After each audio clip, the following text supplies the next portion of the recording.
Bapak Ibu yang dikasihi dan diberkati Tuhan, saya mengucap syukur kepada Tuhan bahwa pagi ini boleh bertemu dengan Bapak Ibu semua dan kita semua dalam keadaan sehat, tak kurang suatu apapun. Saudara-saudara yang dikasihi Tuhan, saya 3 minggu tidak beribadah bersama dengan Bapak Ibu di tempat ini, dan saya tetap mengucap syukur, dan saya bersyukur 3 minggu tidak bersama dengan Bapak Ibu di tempat ini.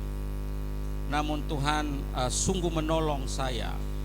Tuhan mau membentuk saya, Tuhan mau mengisi saya lebih dalam lagi melalui setiap pembentukan yang Tuhan beri kepada saya.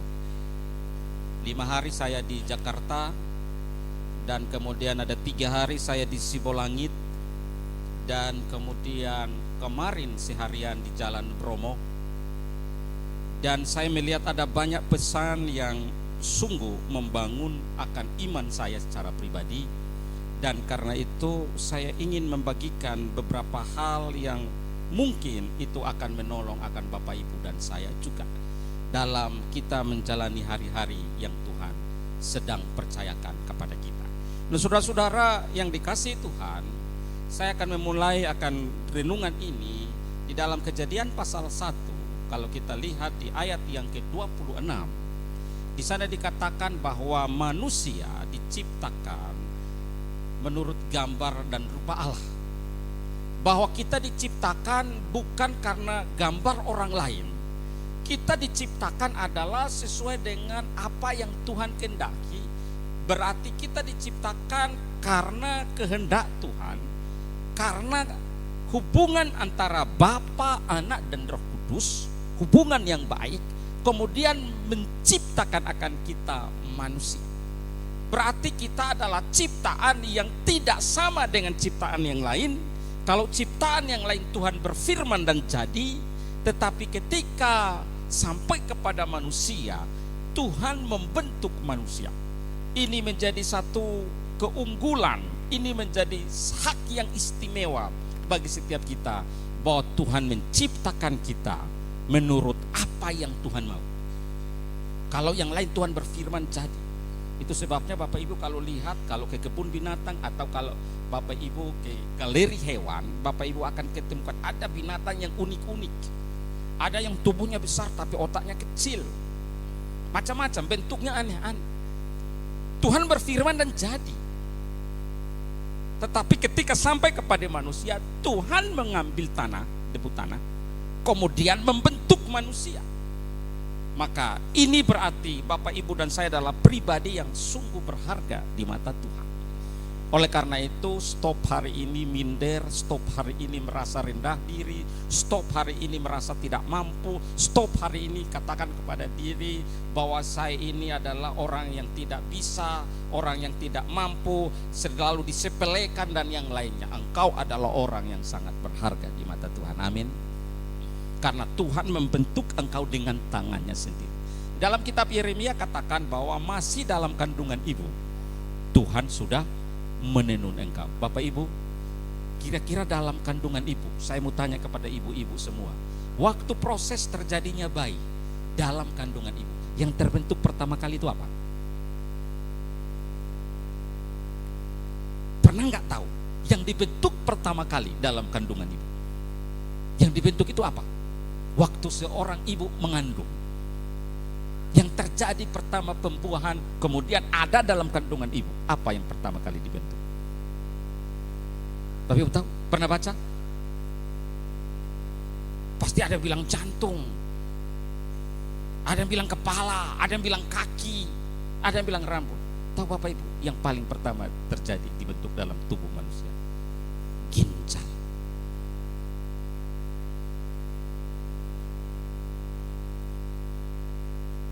Apa yang paling berharga dalam tubuh manusia? Ginjal kan? Salah satunya ginjal. Ginjal yang pertama kali dibentuk oleh Tuhan. Buah pinggang katanya. Alkitab katakan buah pinggang. Itu sebabnya jagalah ginjalmu baik. Dalam dunia medis katanya kalau boleh minumnya itu batasnya jam 9 malam. Kalau engkau minum di atas jam 9 malam, ginjalmu bekerja keras sepanjang malam tidak tidur. Saudara-saudara yang dikasihi Tuhan, engkau dan saya adalah pribadi yang dibentuk sesuai dengan kehendak Tuhan.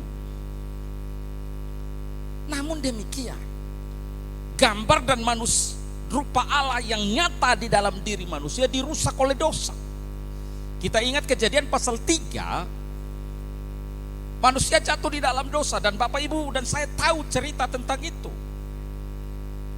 Ketika manusia jatuh di dalam dosa, maka hubungannya dengan Allah kemudian mulai jadi hilang. Gambar dan rupa Allah yang begitu istimewa sekarang dirusak oleh dosa. Siapa yang menggoda itu? Iblis. Itu sebabnya hari ini banyak orang yang tidak puas dengan apa yang ada di dalam dirinya. Hari-hari ini ada banyak orang yang tidak senang, tidak cukup puas dengan apa yang ada padanya. Karena iblis telah merusak, dosa telah merusak akan gambar Allah yang begitu indah itu. Dan coba Bapak Ibu ingat, karena gambar Allah rusak, kita ini menjadi rusak. Ketika Yesus lahir ke dunia, ada peristiwa iblis terjadi di sana. Bagaimana ia memakai akan Herodes untuk membunuh bayi-bayi yang seumuran dengan Yesus ketika Yesus lahir. Terjadi pembunuhan. Bahkan nanti kita lihat puncaknya di atas kayu salib. Nah, saudara-saudara yang dikasihi Tuhan, pagi ini saya ingin membahas tentang Matius pasal yang keempat. Mari kita lihat Matius pasal 4 ayat 1 sampai ayat yang ke-11. Apa yang dikatakan firman Tuhan di dalam 11 ayat ini? Matius pasal 4 ayat 1 sampai ayat yang ke-11. Mari kita baca secara bergantian. Saya ayat yang ganjil, Bapak Ibu ayat yang genap sampai kita pada ayat yang ke-11. Demikian firman Tuhan. Saya memulai ayat yang pertama. Maka Yesus dibawa oleh Roh ke padang gurun untuk dicobai iblis.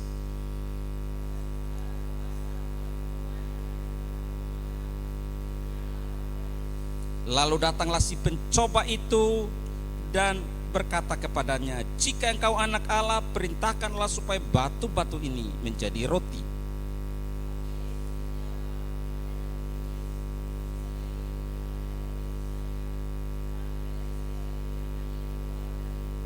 Kemudian iblis membawanya ke kota suci dan menempatkan dia di hubungan bait Allah.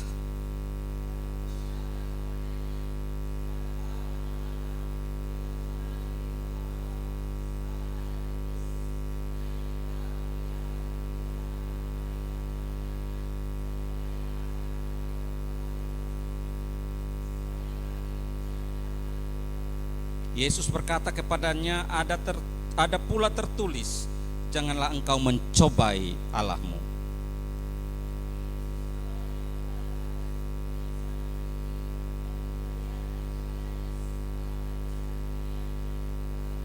Dan berkata kepadanya, semua itu akan kuberikan kepadamu jika engkau sujud menyembah aku.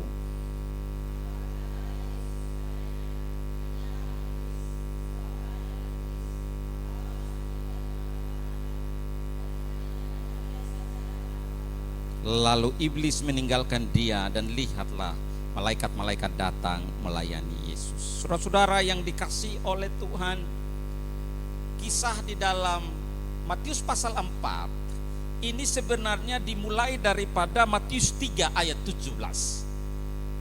Nah, Bapak Ibu coba lihat Matius 3 ayat 17, apa yang terjadi di sana? Matius 3 ayat 17 di sana berkata, lalu terdengarlah suara dari sorga yang mengatakan, inilah anakku yang kukasihi, kepadanya lah aku berkenan. Suara ini muncul ketika Yesus keluar dari dalam air ketika dibaptis oleh Yohanes. Ketika Yesus bangkit dari air ketika Yohanes membaptis dia, di dalam Matius pasal 3 di sana katakan langit terbuka dan ada roh Allah, suara Allah berkata, inilah anakku yang kukasihi, kepadanya lah aku berkenan. Dari poin ini kemudian perhatikan ayat yang pertama bacaan kita. Roh yang membawa apa?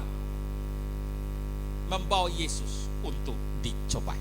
Roh membawa Yesus untuk dicobai. Nah, saudara-saudara, saya ingin mengajak kita untuk melihat satu demi satu apa yang terjadi di sana.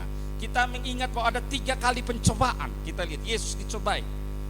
Bagian yang pertama adalah iblis menyuruh Yesus untuk mengubah batu-batu menjadi roti.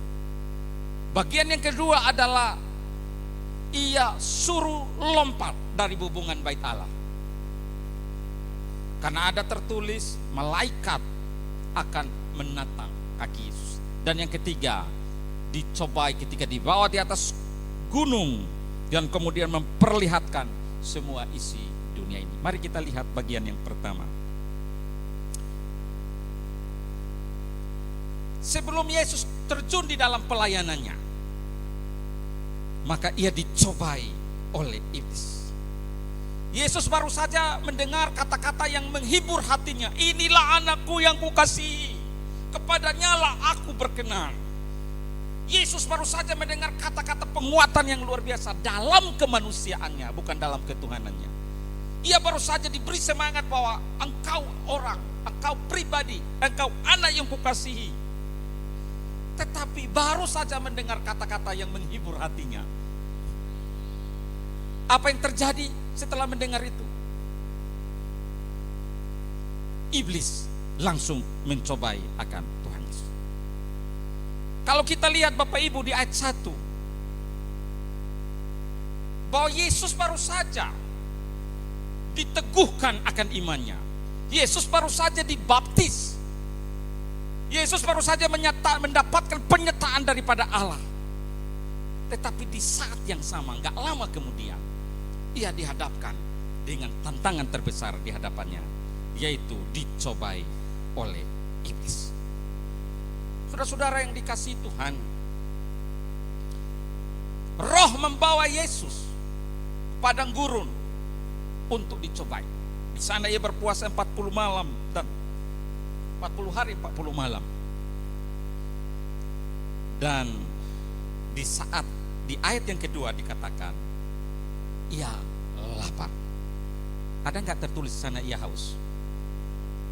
Di ayat 2.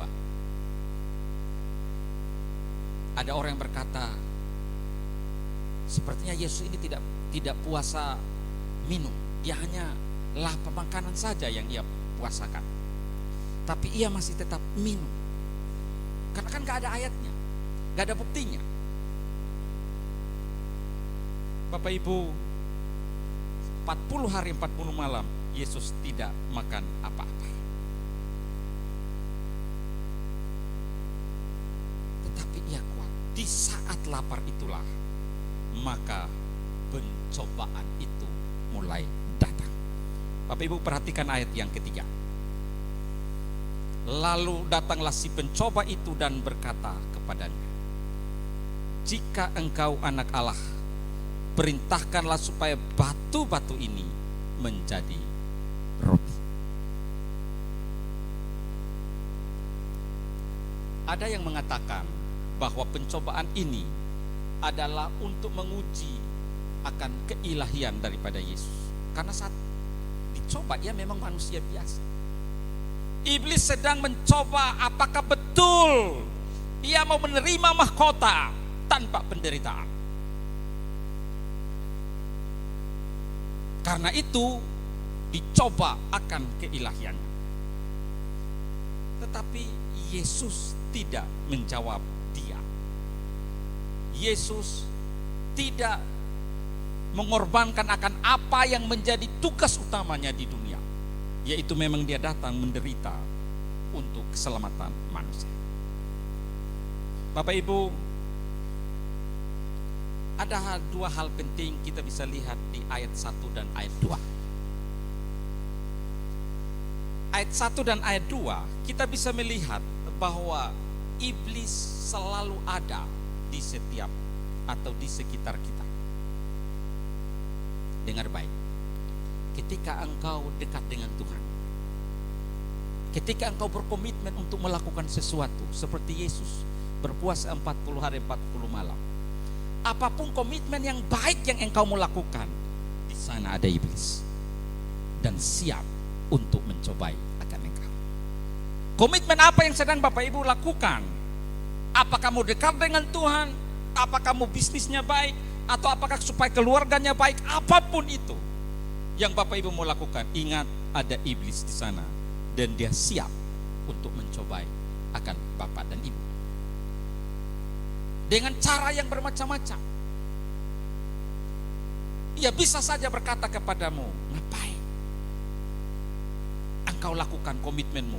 Ngapain engkau melakukan apa yang menjadi bagianmu? Iblis selalu berusaha menyerang orang-orang yang ketika berani memulai sesuatu yang baik. Yesus barusan saja dikatakan, engkau anakku yang kukasihi, kepadamu aku berkenan. Kemudian ia berpuasa 40 hari 40 malam, ia mempersiapkan diri untuk mulai melayani. Tetapi waktu dia mulai mempersiapkan diri, iblis tidak tinggal diam. Iblis langsung datang dan langsung menyerang. Kau lapar kan?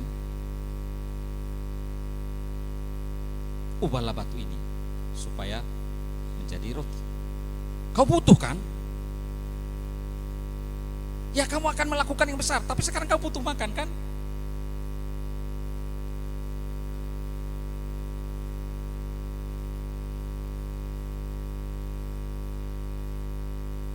Komitmenmu untuk doa pagi, disitulah iblis mulai menyerang akan engkau. Komitmenmu untuk mengasihi orang lain, disitulah iblis mulai menyerang engkau.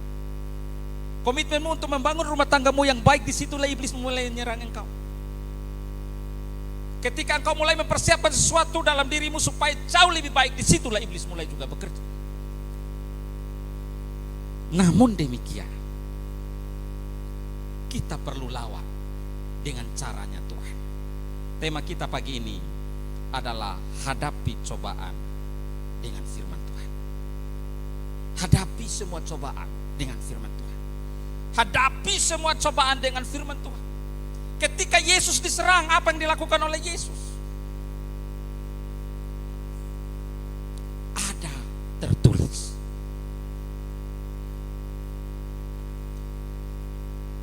Ada tertulis. Manusia hidup bukan dari roti saja. Saudara-saudara, ketika engkau mengalami yang banyak masalah tadi, ketika engkau diserang habis-habisan, bagaimana engkau menghadapi? Pasti kita senantiasa selalu mencari jalan keluar, jalan pintas. Hadapi setiap persoalan dengan jalan keluar kita sendiri. Tapi Yesus memberi jalan kepada kita bahwa apa? Jawab setiap persoalan, hadapi setiap persoalan dengan firman Tuhan.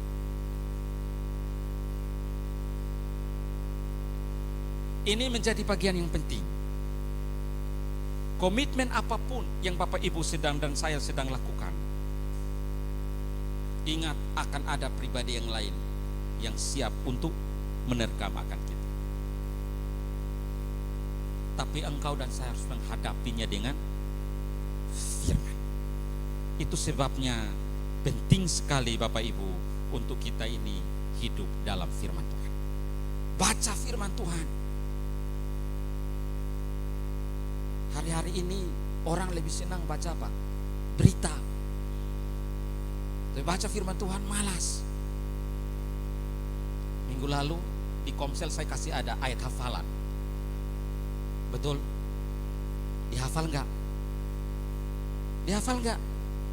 Hah? Dihafal enggak Bapak Ibu? Karena saya janji minggu ini tiap kelompok coba hafalkan. Di tulisan itu saya sudah bilang hari Minggu. Hafal Bapak Ibu? Hah? Apa ayat hafalannya? Ayo. Ayat alamatnya di mana?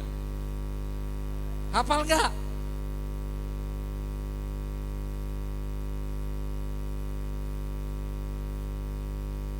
Satu, 1 Timotius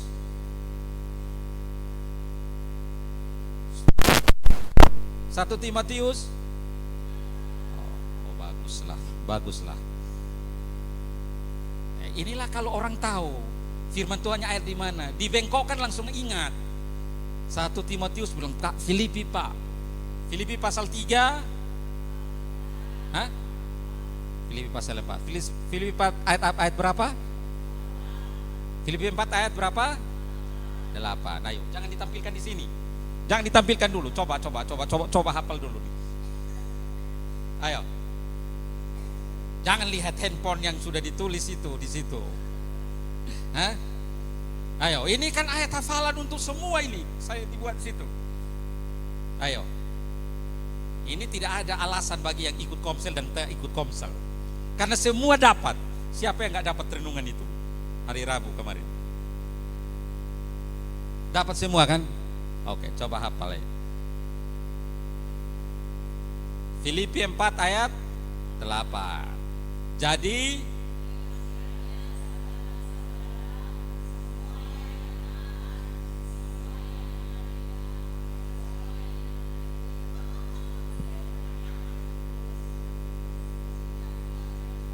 ulang. Filipi 4 ayat. Jadi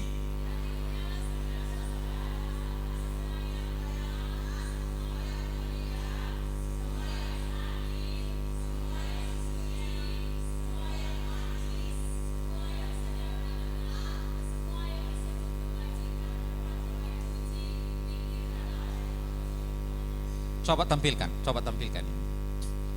tampilkan. Ini dikasih ayat untuk menghafal, yang dibahas apa?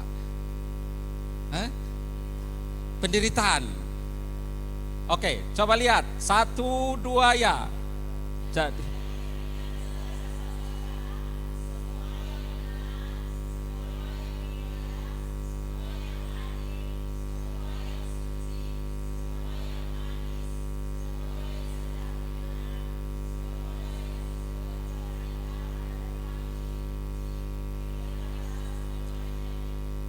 Jadi akhirnya saudara-saudara, semua yang pertama apa? Benar, mulia, adil, suci, manis, sedap didengar, disebut kebajikan, patut dipuji, pikirkanlah semuanya itu. Ada 7 hal yang harus diperhatikan dalam hidup ini. Berdasarkan ayat ini, semua yang benar, pikirkan. Yang benar, pikirkan. Hidupku sudah benar belum? Cara bicaraku udah benar betul belum? Pikirkan. Evaluasi diri. Ya kan? Jualanku udah benar belum? Pelayananku udah benar belum? Doaku udah benar belum? Ibadahku udah benar belum? Udah jadi istri yang benar belum? Jadi suami yang benar belum? Jadi anak yang benar belum? Karena di sana katakan pikirkan semuanya itu. Ini baru 1, ada 7 itu. 8. Benar. Apalagi? Mulia. Mulia berarti suci,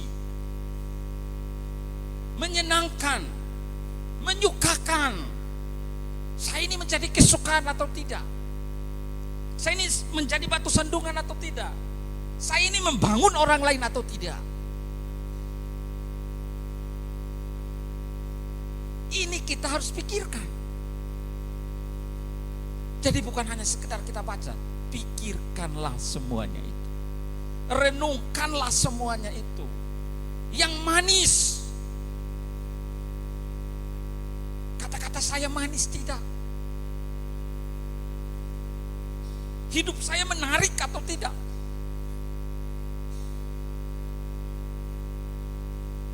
Pikirkan semua itu. Memang ini menjadi bagian kita, Bapak Ibu. Orang Kristen di Indonesia kurang lebih sekarang mungkin 50 juta, tapi kalau lihat statistik enggak.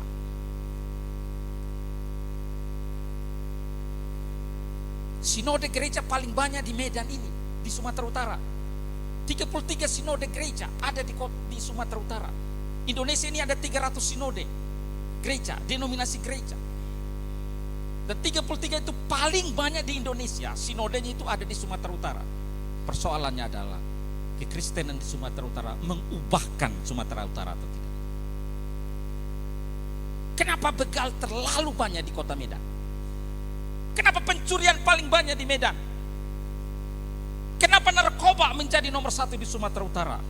Korupsi nomor 2 di Sumatera Utara, di Indonesia. Karena ini kita tidak memikirkan. Maka untuk menjawab semua tantangan, hiduplah dalam firman Tuhan. Yesus melawan iblis. Dia tidak pakai cara apapun, tidak membela diri, tapi dia katakan, ada tertulis, manusia hidup bukan dari roti saja. Itu Yesus kutip dalam Ulangan pasal 8 ayat 3. Dalam Ulangan 8 ayat 3 di sana dikatakan apa? Boleh tampilkan Ulangan 8 ayat 3. Ketika Yesus menghadapi tantangan, cobaan daripada iblis. Ulangan 8 ayat 3.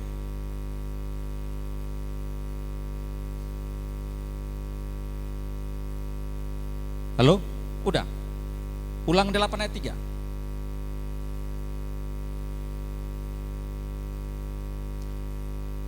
Perhatikan. Yesus mengutip ayat ini.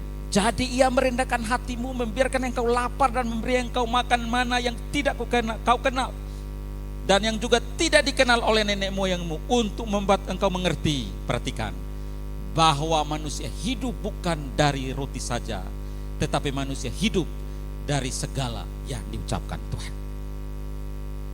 Yesus tidak asal bicara ketika ia menghadapi tantangan iblis. Ia jawab dengan firman Tuhan. Bapak Ibu, tantangan apapun yang kau hadapi sekarang, lawan dengan firman Tuhan, bukan dengan pengetahuan. Maka bacalah firman Tuhan, supaya engkau dan saya mengerti. Seperti ayat hafalan kita itu tadi. Ketika menghadapi tantangan, saya harus jawab apa? Saya harus menghadapinya dengan apa? Bukan menghadapinya dengan cara kita, tapi hadapi dengan firman Tuhan.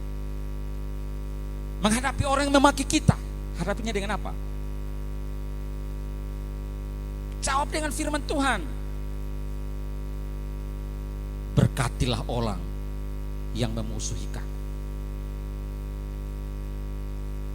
karena semua yang benar, semua yang baik, semua yang sedap didengar, semua yang manis, semua yang suci dan yang lain, pikirkanlah itu. Ketika engkau menghadapi berbagai macam pertolongan, tantangan, kau menghadapi persoalanmu dengan cara apa? Yesus menghadapi tantangan, tapi ia menghadapinya dengan firman Tuhan.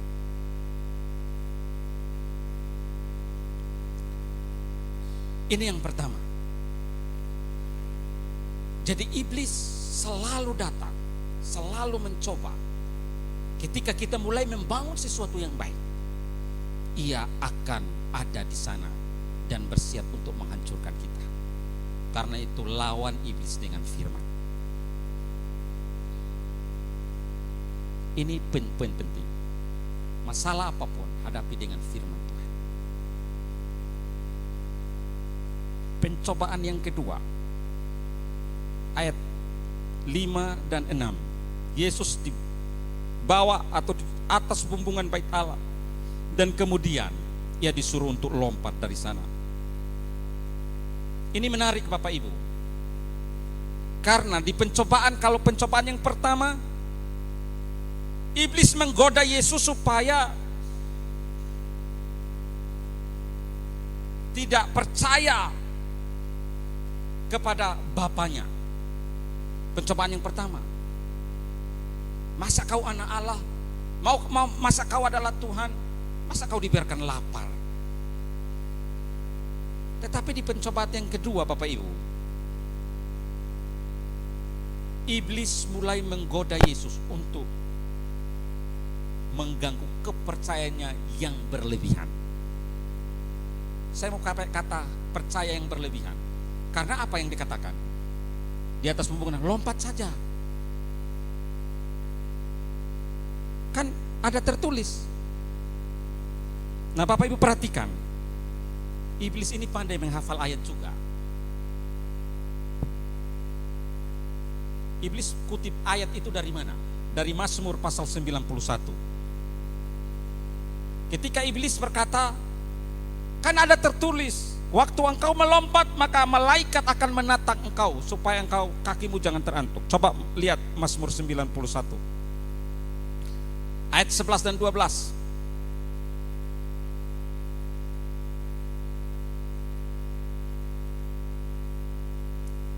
Mazmur 91 ayat 11 12.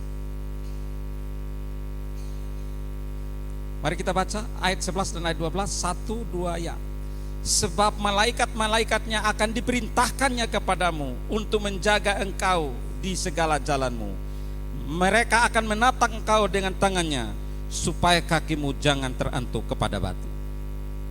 Nah, perhatikan. Iblis juga pandai pakai ayat juga untuk mencobai Tuhan Yesus. Maka jangan heran kalau ada dukun yang pandai kali. Kamu datang sana, oh luar biasa. Maka harus hati-hati. Kalau engkau hidup dalam Tuhan, suka baca firman Tuhan, engkau akan tahu ini betul datang dari Tuhan, itu datang dari setan, si pencoba ini. Iblis memakai firman Tuhan. Iblis sudah tahu. Wih, saya coba pertama, dia lawan dengan firman. Oke, kali kedua ini aku juga pakai firman Tuhan. Ini strategi iblis.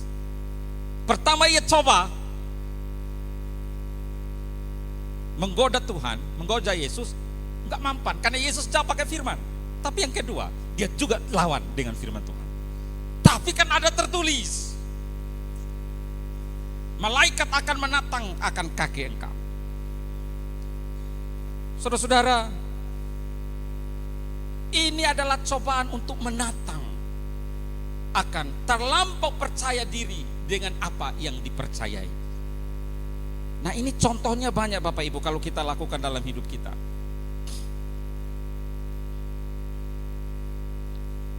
Banyak.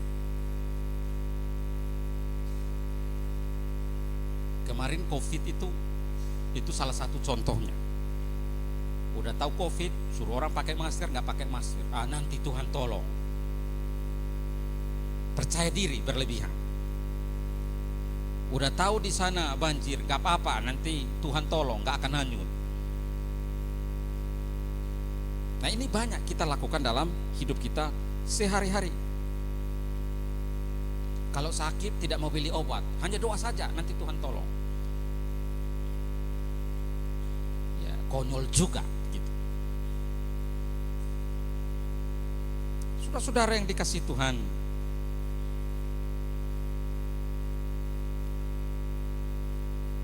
ketika iblis mencoba Yesus untuk memakai firman Tuhan, apa jawaban Yesus?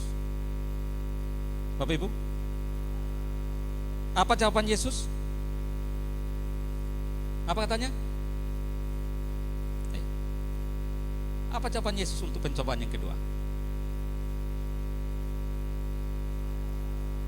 Apa Bapak Ibu? Yang tadi Bapak Ibu baca apa?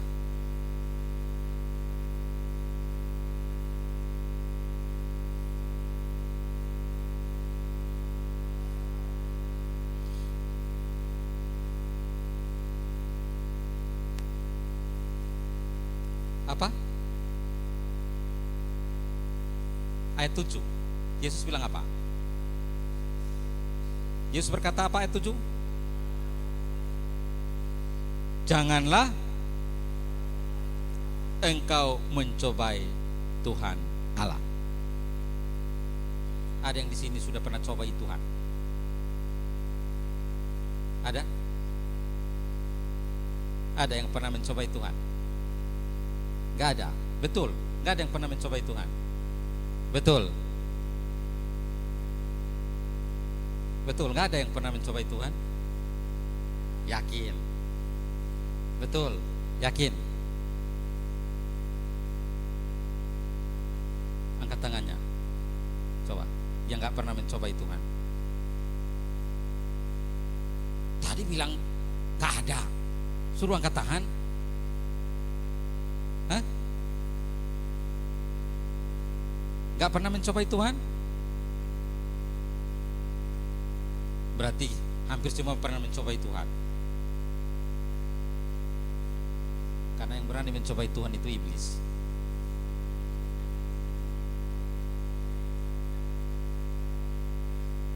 Terus siapa yang berani mencobai Tuhan?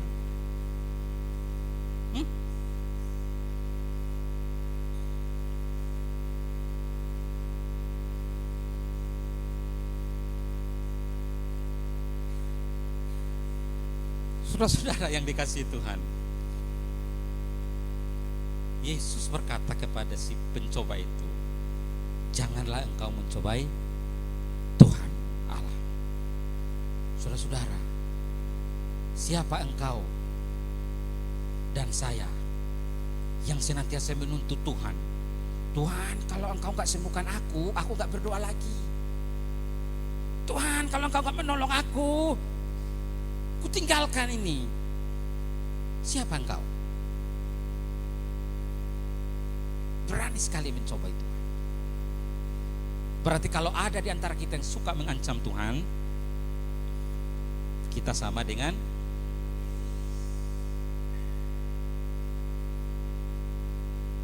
jangan suka mengancam Tuhan. Masa depanmu, pekerjaanmu kau ancam Tuhan, rumah tangga mau kau ancam Tuhan, hadapi apapun ancam Tuhan.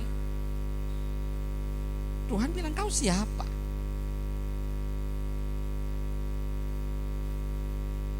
Jadi jangan suka mengancam Tuhan. Jangan juga disalahartikan. Oh, kalau Tuhan nggak boleh diancam, manusia boleh diancam. Bukan juga. Ingat, engkau adalah ciptaan Tuhan, berharga sama dengan Tuhan. Ancam sesama sama aja ancam Tuhan juga.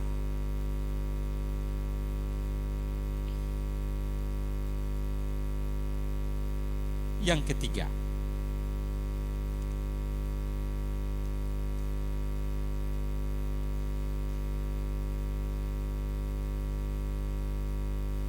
iblis membawa Yesus ke atas gunung yang tinggi dan memperlihatkan sebuah kemegahan dunia. Dan apa yang dikatakan, apa yang dipinta oleh iblis kepada Yesus?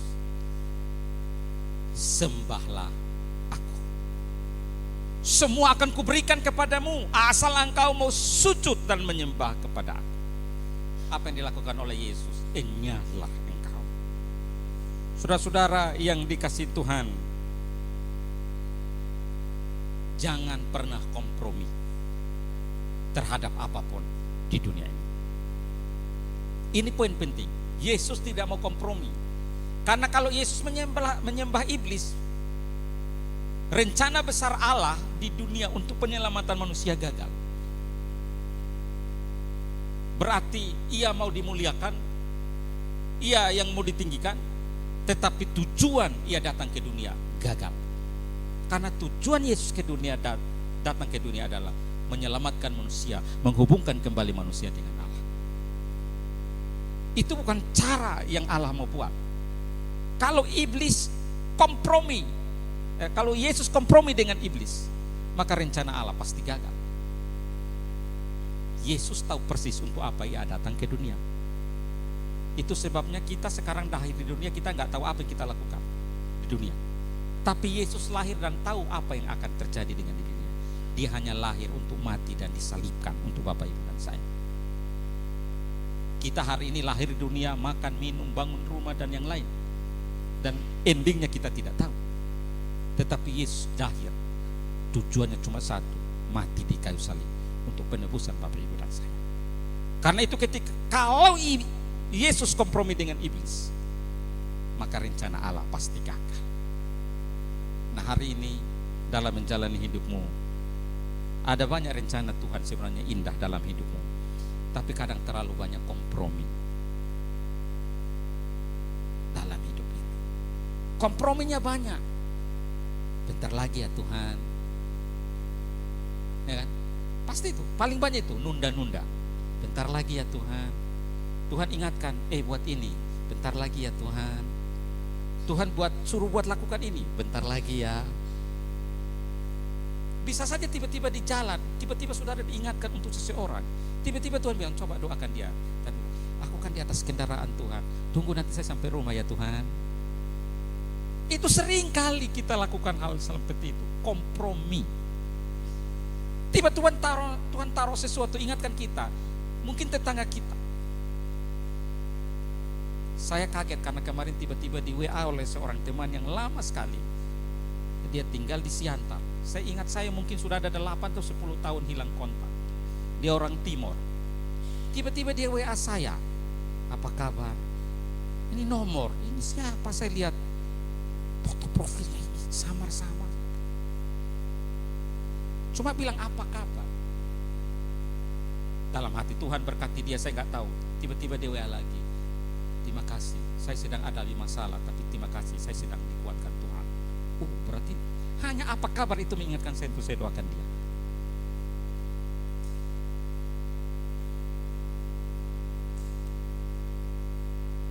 Jadi ini penting. Jangan kompromi, Bapak Ibu. Kompromi dengan pekerjaan. Nah, khususnya yang bekerja Bapak Ibu. Jangan korupsi waktu. Kalau bekerja, bekerjalah. Jangan bekerja main game. Itu korupsi waktu itu. Kerja.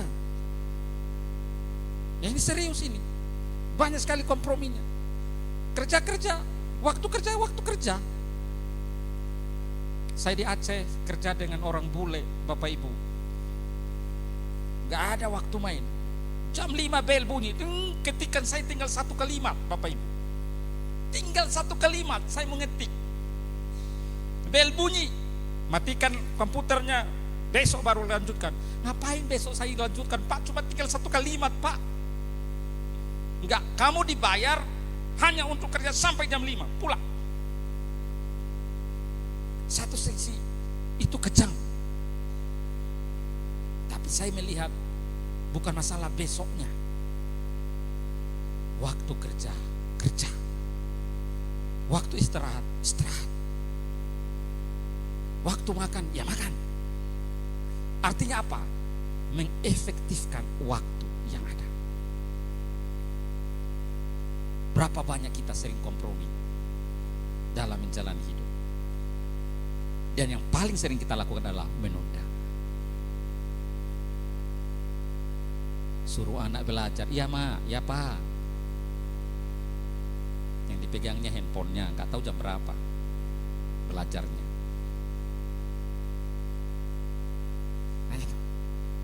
Suruh cuci piring, iya ma. Gak tahu tanggal berapa baru dicuci. Hari apa baru cuci, gak tahu. Ya, nunda terus. Ini namanya kompromi. Jadi anak-anak muda, kalau engkau mulai kompromi hari ini, engkau merusak masa depan. Saya mau kasih tahu.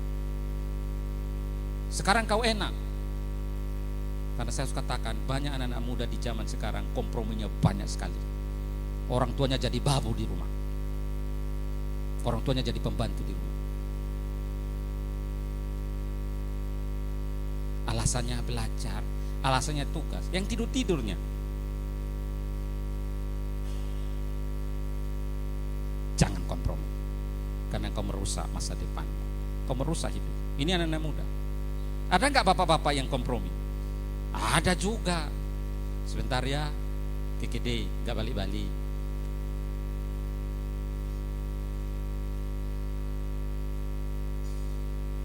Ya bentar, sebentarnya nggak tahu berapa lama. Sebentar beli rokok, nggak balik-balik. Kompromi. Jadi jangan kompromi. Nah, saudara-saudara, saya mau menutup renungan ini. Mari kita lihat Yohanes 10 ayat 10. Mari kita baca bersama-sama. Yohanes 10 ayat 10.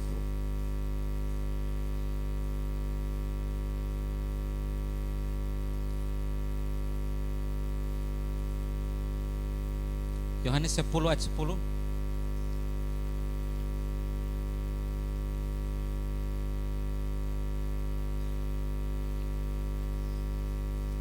Sudah ketemu Bapak Ibu?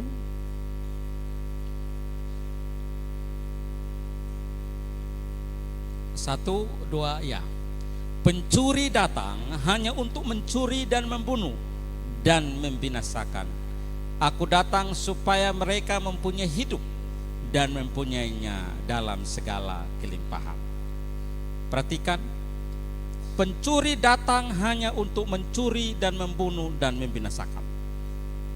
Di dalam Yohanes pasal 10, Yesus mengingatkan dengan baik bahwa setan atau si jahat itu dia datang dan selalu berusaha untuk melakukan 3 hal. Yang pertama adalah mencuri.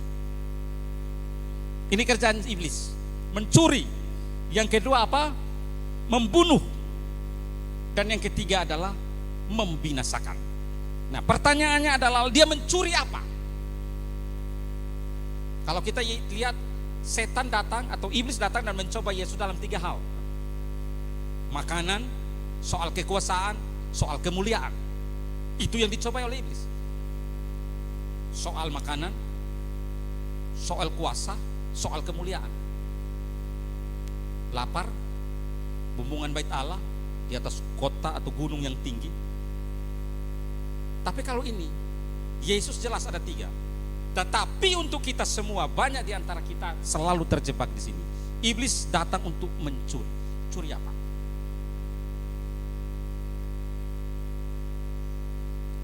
Curi iman. Hari-hari ini iblis sedang bekerja dengan keras untuk mencuri iman Bapak Ibu. Maka ada banyak yang kecewa, ada banyak yang patah hati, ada banyak di antara yang tidak beriman lagi, tidak percaya kepada Tuhan lagi. Maka hati-hati dengan imanmu. Harus tetap teguh di dalam Tuhan supaya iblis jangan curi akan itu. Karena iblis tahu persis kalau orang yang beriman sulit untuk dikalahkan.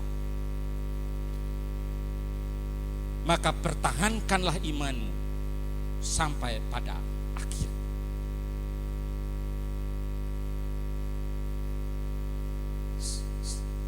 Kalau iblis mulai mencuri iman kita, mudah khawatir.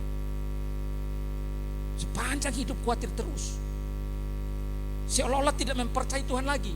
Karena memang itu kerjanya iblis. Dia mau mencuri imanmu untuk mulai meragukan segala sesuatu. Meragukan masa depanmu, meragukan pekerjaanmu, meragukan pendidikanmu,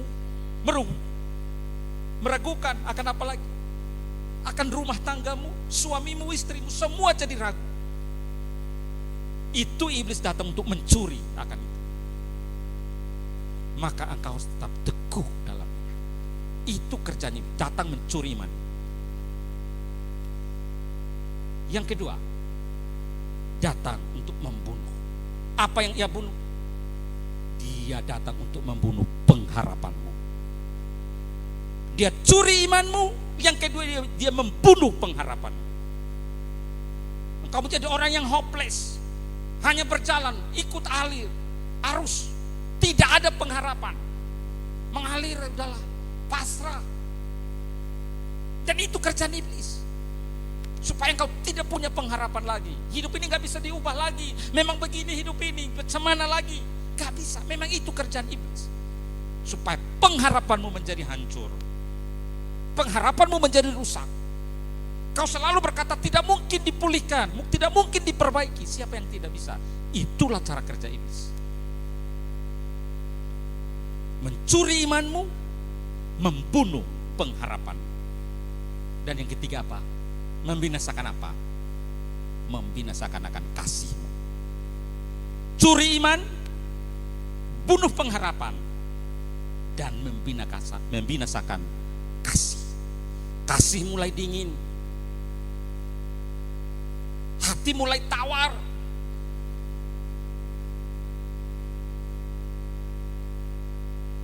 kasihnya hambar. tidak mau mengasihi lagi, tidak mau mengampuni lagi, tidak mau membuka hati untuk Tuhan bekerja, karena hatinya mulai dingin. Ini kerjaan iblis, membinasakan kasih. Karena kalau tidak ada kasih lagi dalam hidupmu,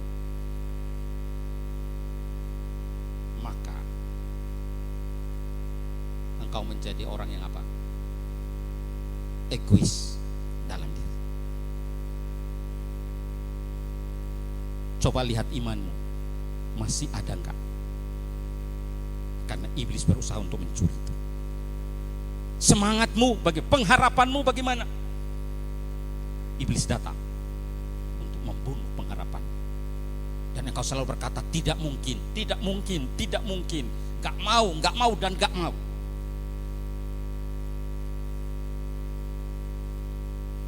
Membinasakan kasih. Kalau kasihmu mulai dingin dengan pekerjaanmu, kasihmu mulai dingin dengan orang tuamu, kasihmu mulai dingin dalam pelayananmu, kasihmu mulai dingin terhadap rumah tanggamu, kasihmu mulai dingin terhadap anak-anakmu, suamimu, istrimu, atau apapun itu. Ini kerjaan iblis. Karena dia datang mencuri, membunuh, dan membinasakan. Maka Yesus katakan apa? Aku datang. Kalau iblis datang untuk mencuri, membunuh, membinasakan, aku datang supaya apa? Kamu memperoleh hidup. Aku memberi kamu hidup. Dalam kata hidup itu sudah mengandung 3 hal yang tadi: iman, pengharapan, kasih. Hidup. Karena orang yang hidup pasti punya harapan. Maka kalau orang sakit, kita ayo semangat, semangat kakak, semangat kawan. Kalau lagi sakit kan,